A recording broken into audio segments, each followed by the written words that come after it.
1998 November 19 Bangalore ആശ്രമം ജ്ഞാനദളം 180. സുഖഭോഗത്യാഗം. സുഖഭോഗങ്ങൾ ത്യജിക്കുന്നത് ദാരിദ്ര്യമോ ആത്മനിഷേധമോ ആയി തെറ്റിദ്ധരിക്കപ്പെടാറുണ്ട്. സുഖഭോഗങ്ങളുടെ ത്യാഗം പക്വതയിൽ നിന്നാണ് ഉടലെടുക്കുന്നത്.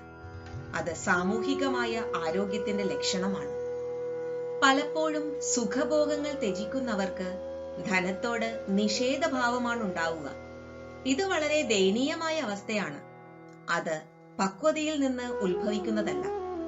ശരിയായ ത്യാഗത്തിന് ധനത്തോട് സഹിഷ്ണുതയുണ്ടാകും, നിഷേധഭാവം ഉണ്ടാവുകയില്ല. സുഖഭോഗങ്ങളോട് ആസക്തിയുള്ളവരോട് പക്വത ഉള്ള ആൾക്ക് സഹതാപമാണ് വാസ്തവത്തിൽ തോന്നുക. സുഖഭോഗങ്ങൾ ത്യജിക്കുന്നത് ആഘോഷത്തിന് വിരുദ്ധമല്ല.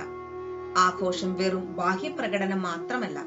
ആഘോഷം ആത്മാവിലാണ് ഉദയം കൊള്ളുന്നത്. സമ്പന്നമായ ചേതനയുള്ള ഒരാൾക്കേ സുഖഭോഗത്യാഗം പ്രാവർത്തികമാക്കാൻ പറ്റുകയുള്ളൂ.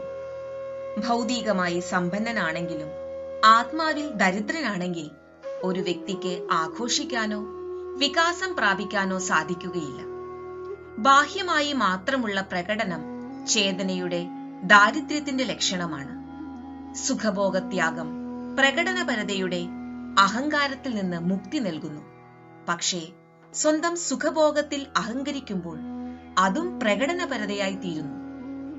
സമൃദ്ധിയിൽ നിന്നാണ് സുഖഭോഗത്യാഗം ഉടലെടുക്കുക. അത് സമൃദ്ധി വരുത്തുകയും ചെയ്യുന്നു. ജീവിതത്തിൽ എവിടെയെങ്കിലും കുറവ് തോന്നുന്നുവെങ്കിൽ സുഖഭോഗത്യാഗം പരിശീലിക്കൂ. അത് സ്വാതന്ത്ര്യം മാത്രമല്ല തരിക, പങ്കിടലും കരുതലും പോഷിപ്പിക്കുകയും ചെയ്യും. ജയ് ഗുരുദേവ്.